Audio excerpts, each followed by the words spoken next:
Hello, and welcome to another edition of Mortgage Chicks with Hot Tips. I'm Cindy Walker. I'm Stacy Van Skank. I'm Elizabeth Holt. And I'm Kim Hairsted. Today we are going to go over the what we call the perfect loan process.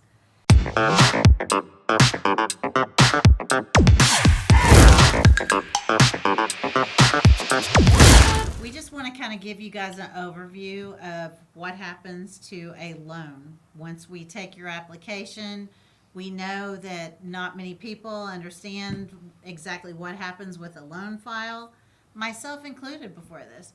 I mean, yeah, I'm a loan officer. I take the loan application, I turn it into processing, I steer the ship, I'm the captain, but I don't understand exactly what all is involved with how the ship is run. So we want to give you guys a little behind the scenes what happens to your loan file if you're a borrower, if you're a realtor, to understand exactly why we need 30 days to process a loan.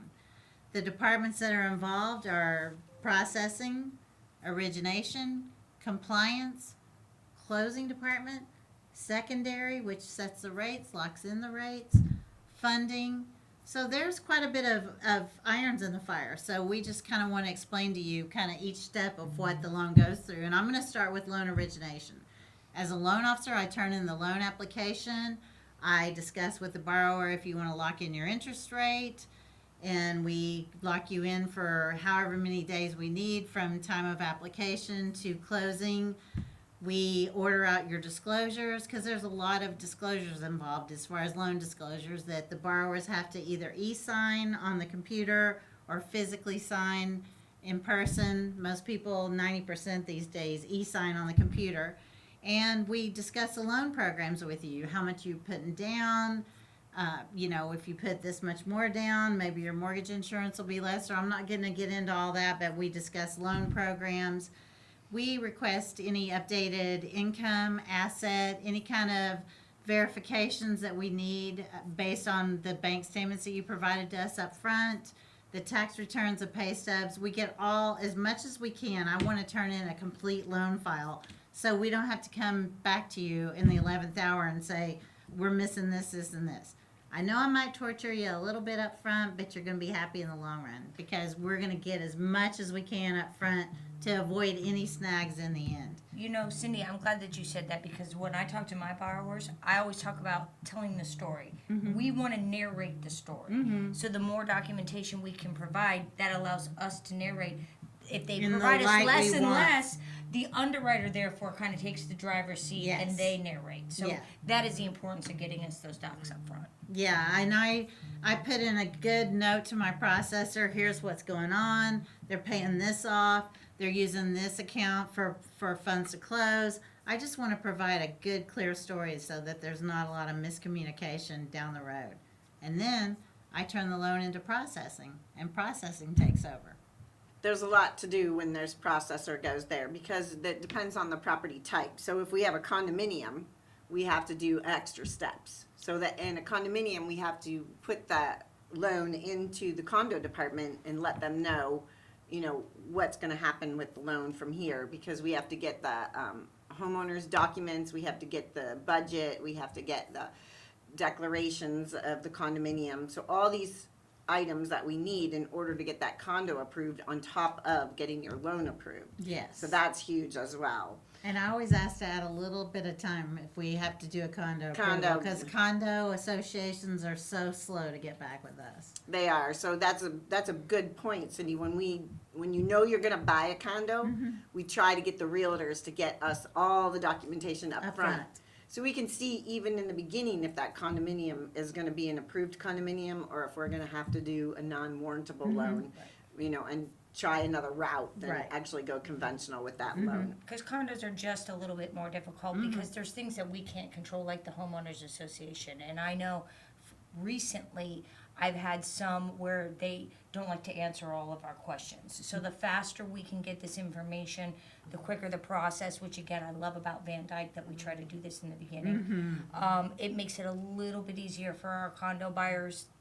Nothing's easy about condo buyers, but this makes it a little bit easier for condo buyers.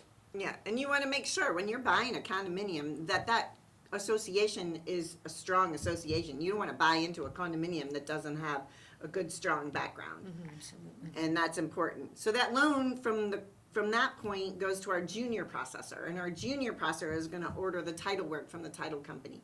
They're going to order the appraisal, they're going to order the insurance, and they're going to order the verification of employment. Because if you're employed, we're going to call out into your employer, and we're going to make sure that this is where you're employed, this is how much you make, and we'll get that information as well.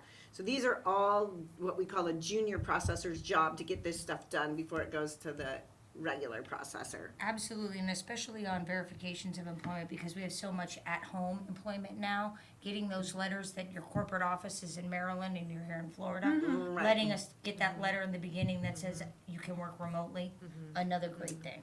Also, as long with that is pension letters, because a lot of people have pensions. They have state pensions, they have employment pensions, and we need those letters that say that pension is going to continue for the next 3 years. Even though they say, well, it's for life. Don't you know my pension's for life? Well, not all pensions are, and so we need that letter from the employer. So processing staff is going to review this details for underwriting, and depending on the type of the loan, anything additional needed from the borrower or third parties, those processing additional requests will be done through third parties and get all that information. So that's what the processor is going to be doing with your loan for the next 4 or 5 days. I like to call this for the borrower the hurry up and wait period. Yeah, Because Exactly. they've No already news is provided good us news. everything, and now we're doing our job, and there's things and cogs working in the A background. lot For sure. behind the scenes. I tell buyers I have for years that it's gonna be a lot up front and then it's gonna be like crickets. Yep. You're not gonna hear anything. Enjoy that period. Yeah. Yep. You'll be like, well, no one's calling me, no one's asking me for anything. It's the cricket period. The cricket- And then after the cricket period, it gets to be fun again. Yeah. There you go. Yeah. But we do send Turbo. out weekly statusgrams so that you can see what we are doing while Yeah, for sure. you're waiting. And then after the processor gives the blessing to submit the file, they're gonna submit it to underwriting. Yep. And it's okay to send the loan to underwriting, maybe missing a couple things, we can tell the underwriter, I just asked for one more bank statement and they can condition accordingly. But, the underwriters, they are the genius behind the whole process, in my opinion. Because they know guidelines better than any of us do. I mean, their job is to strictly focus on, what does the application say? What does the documentation in the file say? And does it marry up to what the program guidelines are, whether it's conventional, VA, FHA? And they really know much better and in better detail what we need for the loan to be insurable. So I love and appreciate the underwriters. And if they have questions, I mean, I've never worked for a company where the underwriter will pick up the phone and call you. Yep. And say, They Nice. call us all the Yeah. time. Yeah. I'm missing this document. Did you submit it? And I'll say, oh, no, you can condition for it. And they're like, okay, cool. They're just really easy to talk to. So Yeah. usually within, I think, 48 hours, Yep. underwriting will review the file and send it back to the processor. And the processor will reach out to the borrower and say, these are the conditions. I call that the Pope blessing moment. Yes. We have approval. And then, once it comes out of underwriting, we get what's called the conditional approval. Now, this is the fun part where the underwriter may ask for additional information for documentation that has already been provided. So a lot of times we'll hear, but wait a minute, I already provided that. I already gave you I that. already gave you that. Well, we understand that you gave it to us, but here are the additional questions about, and what I mean by that is sometimes there's large deposits that we've got to check, or things going on with your pay stub, because you got a bonus, or you got a vacation, or some kind of spiff that they may have a question about. Or there's a And- page missing and we didn't even see it. Oh, that one, girl, I'm so glad you mentioned that, because listen, we need all the pages of the bank statement. Even when it says this page is left intentionally blank, we still want it, because if it's numbered, we have to have it. It will pop up We in don't the know end. that that says that on that page. Absolutely. Page 10 could have like a Maserati and an RV and a boat. Right, there's no payment. question. On So, that and, last one. and we, honest to God, we do not care how many times you do DoorDash. Right, we don't look at look that. at that kind of stuff. No, we truly don't. It's more about making sure your ability to repay the loan. So now you've gone into underwriting, you've come out of underwriting, and now we're in the conditional approving process. This is the bliss period where we're just finishing up. We're dotting our I's, we're crossing our T's. So maybe we're getting an updated a bank statement. We're verifying that you still work there. Because please don't quit in the middle of a loan process, No. because we are going to check to make sure that you're still there. And once we collect those final little bit of documents, there may be an explanation from your employer. If I can't stress anything enough, stay engaged in this part of your loan process. We always, as loan officers, make sure that we're communicating with our buyers. But at this stage, these are the final things that we need. So Important providing phase. us, finalizing your homeowner's insurance, which really should have been started in the beginning, but we want to make sure that absolutely by the time we've got our conditional loan approval, that we've got all of those things finalized. So now we've got all those things, we resubmit back to underwriting. The underwriter says, okay, I asked for A, B, and C, and you've given me A, B, and C. I approve this loan. Now, I have many times gotten a phone call, well, the loan's approved. Why can't you get the closing package? There's a whole nother department. That's called the closing department. And they actually have to review everything, and then they reach out to title. They send title over numbers. Title has to add their numbers. We have to kind of go back and forth at that point. So that is why a closing package can't instantly be done like that. There is a step where we're actually and especially with condos, like what you were talking about. Right. We want to make sure We have all the estoppel HOE letters, fees are and we have paid, all that stuff. everything, PAC taxes are making sure. We make sure all those final documents are taken care of. The funder balances with the title company. They send it to us. We make sure they're not, $10,000 more than what we told them. We For sure. review We gotta everything review that everything. we look at. We make sure the numbers are accurate. Then we say it's approved. The title company and our closer then work together to get the final package out. Then we send you a congratulations letter. It's all approved. Here's your final number for closing. You wire the funds, and you want to make sure that you get the wiring instructions directly from the title company, because there's not a loan officer that's sitting at this table that will email you wiring instructions because of wire fraud. So you make sure you wire those funds over for closing. Then closing day arrives. You go and you sign a document stack about this tall, That's a happy occasion. and That's that's a the happy happy day. occasion. And then you're done. We're coming close to e-closings though. That's, you know what, I just had one of my first where, because I would love to say that I'm on the cutting edge of technology, ladies, but I am simply not. So when the closer reached out to me, she said, ooh, do you want the e-closing or do you want the regular closing? I said, ask the title company. And that gal was all about the hybrid closing. Yeah, So they she was, call it and a man, that hybrid went closing. so I was fast. like, whatever works Everybody for you was guys. loving it. So another one of those great that I feel like we're on the cutting edge. Van Dyke as a company. So that was my first experience there. But then they sign their documents and it's done. So something you said, it just triggered into my mind, and I think it's really important to share with people, especially our borrowers. If you ignore a condition, it's not gonna go away. It doesn't Right. go away. Ignoring us, The quicker you ignoring our request, address Right. it, the better. because they don't just disappear. It's not No, like no. after 24 hours, poof, they go away. Yeah, you So if send you're us gonna- 5 of the 6 items, and we're not gonna miss out on that 6th So item. you're Right. just We're holding gonna up the keep asking closing. for it. You're holding up to the end, so please don't ignore us. And the other thing is too, we're always available for our customers, but don't be scared of talking to the processors. Processors talk to people on the phone. Yes. Yeah, An they're our underwriter is partners. not going to talk to you. Oh, no. Right. Underwriters have too much to do. They're not gonna argue facts. They're not gonna argue guidelines. That's what they do when they discuss with us. They don't need borrowers calling them, freaking out on them. That's our job. But I think borrowers need to know, we're buyers. Don't be scared to talk to the processor. They Right. wanna talk to you.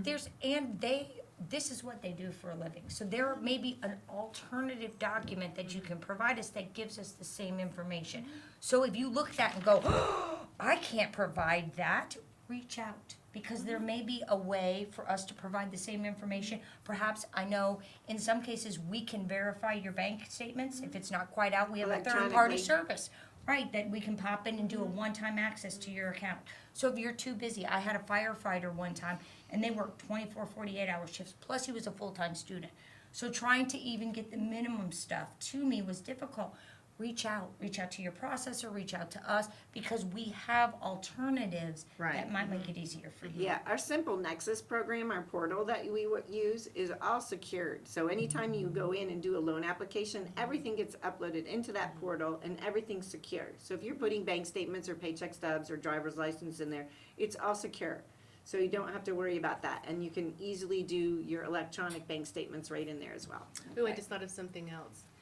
please do not take pictures with your cell phone of documents and then text them to us or email them to us. That's They're not secure. illegible. No, that isn't a secure way to send a document. But you It can is take difficult pictures to on read. Simple Nexus and upload it as a PDF. Right, that's Right. different than sending it To via me. text to us. Right. Yes, It's so because I don't want your dangerous. driver's license on my phone. Correct. Or your social security card. Right. Like, how many Yeah. times do I have people start taking pictures of documents and my phone blows up? I'm like, oh, delete. Funny that you say that conversation. because on my phone this morning, I was made aware that there was a lottery winner in California who won $368 million, and he has chosen to give $10 million to 10 people, and it was And me. you were one of I them. was one of Oh, those you were 10. one of those Wow. I'm just saying. Awesome. But you have to mail him $750. Right, yeah, exactly. right? So, like I said, email, phones, text, these are not secure. This is why we provide these types of systems. The portal is awesome. If you want to take a picture, there are apps where you can take photos and then they can. Jotnot is one where you can take a photo and then it will turn it into a PDF. So if you're not technologically advanced like myself, you can call us and we may know one or two things that might make it a little bit easier. Or our processors are really good at Yes, that too. A lot involved, ladies. A lot lot involved with the perfect loan process, and there is And that's no why it takes perfect loan 30 days. process, but we will try to make it as seamless as possible. And that's wrapping up this edition of the perfect loan process. If you have any questions or anything, because we know we threw a lot at you, just reach out to us. Be sure to follow us on Facebook at Mortgage Chicks with Hot Tips. If you have any questions or ideas for podcasts, please email us at mortgagechicks@vandykemortgage.com. And don't forget to listen to us on where you listen to your favorite podcasts. You can also watch us on YouTube channel, Mortgage Chicks with Hot Tips.